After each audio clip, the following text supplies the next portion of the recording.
അന്ന് സൺഡേ ഞങ്ങളെല്ലാവരും അമ്പലത്തിൽ പോകാൻ വേണ്ടിയിട്ട് പ്ലാൻ ചെയ്തിരിക്കുമ്പോഴാണ് നല്ല പൊരിഞ്ഞ മഴ. പക്ഷേ അന്നേരം ഞങ്ങൾ അമ്പലത്തിൽ പോയിട്ടോ.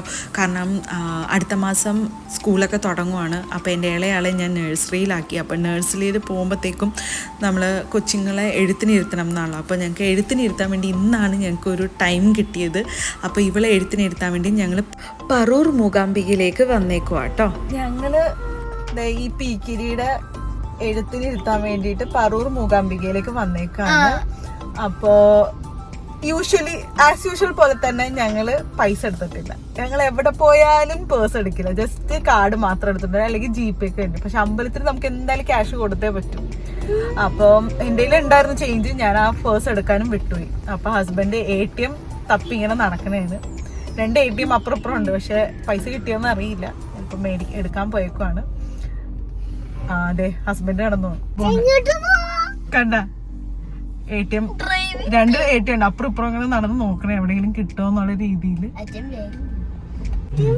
പൈസ കിട്ടിന്ന് തോന്നുന്നു, ചോദിച്ചു നോക്കട്ടെ. കിട്ടി മോനെ, കിട്ടി ഞങ്ങൾക്ക് പൈസ കിട്ടി.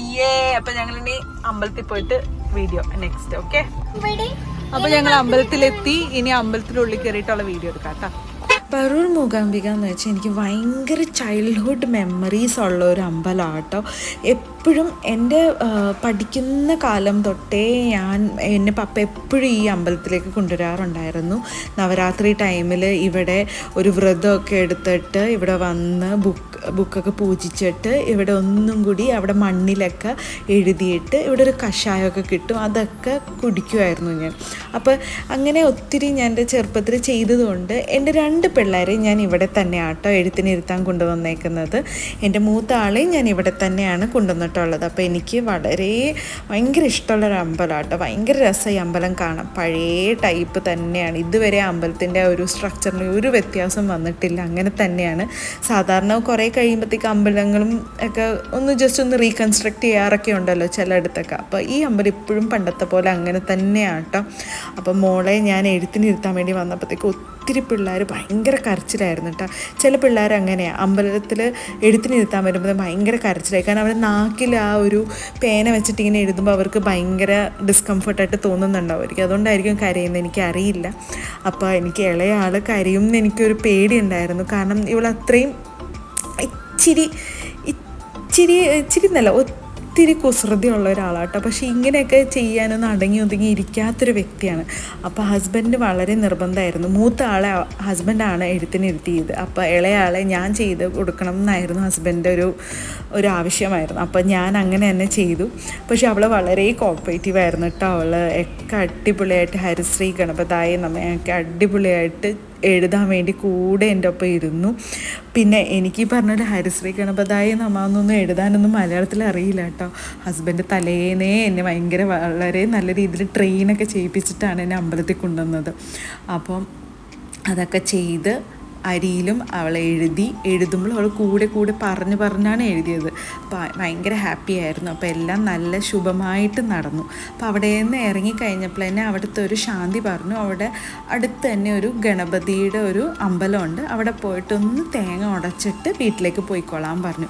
അപ്പോൾ അവിടെ ജസ്റ്റ് ഒന്ന് 2 മിനിറ്റ് നടക്കാനുള്ള ദൂരമുള്ളൂ. അപ്പോൾ അവിടെ പോയിട്ട് ഞങ്ങൾ തേങ്ങയും കൂടി ഉടച്ചിട്ടാണ് വീട്ടിലേക്ക് പോയത്. അപ്പോൾ തേങ്ങ ഉടയ്ക്കാൻ വേണ്ടിയിട്ട് പോകുമ്പോൾ അവിടെ തന്നെ ഒരു കുളമുണ്ട് കേട്ടോ.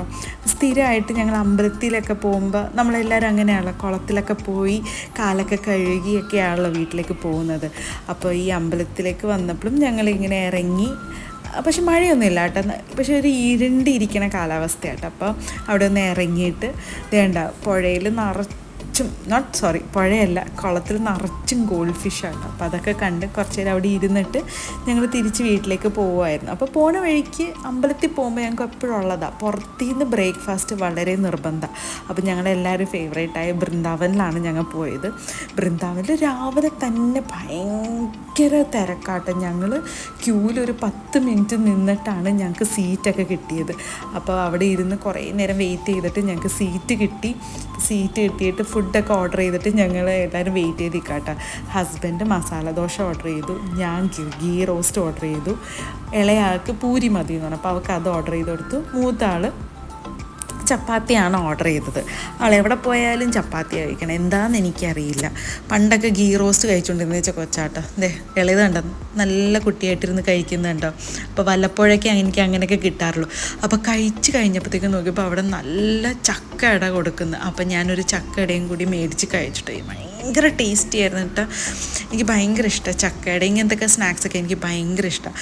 അപ്പോൾ അതേ ഇറങ്ങാറായപ്പോഴത്തേക്കും വീണ്ടും നല്ല മഴക്കാറ്. അപ്പോൾ അതിന് പൊടിഞ്ഞു വന്നപ്പോഴത്തേക്കും ഹസ്ബൻഡ് പറഞ്ഞു ഞാൻ എന്നാൽ പോയി കാർ എടുത്തിട്ട് വരാമെന്ന്. അപ്പോൾ ഞങ്ങളവിടെ വെയിറ്റ് ചെയ്ത് നിന്നിട്ട് ഇത് തിരിച്ച് വീട്ടിൽ പോകണ സമയത്ത് നല്ല പൊരിഞ്ഞ വീണ്ടും മഴ പെയ്തു. അപ്പോൾ ഇതായിരുന്നു ഞങ്ങളുടെ ഇന്നത്തെ സൺഡേ വ്ലോഗ് ആൻഡ് എൻ്റെ മോളുടെ എഴുത്തിനിരുത്തിയതും. ഇനി നെക്സ്റ്റ് വീഡിയോയിൽ കാണാം. ബൈ.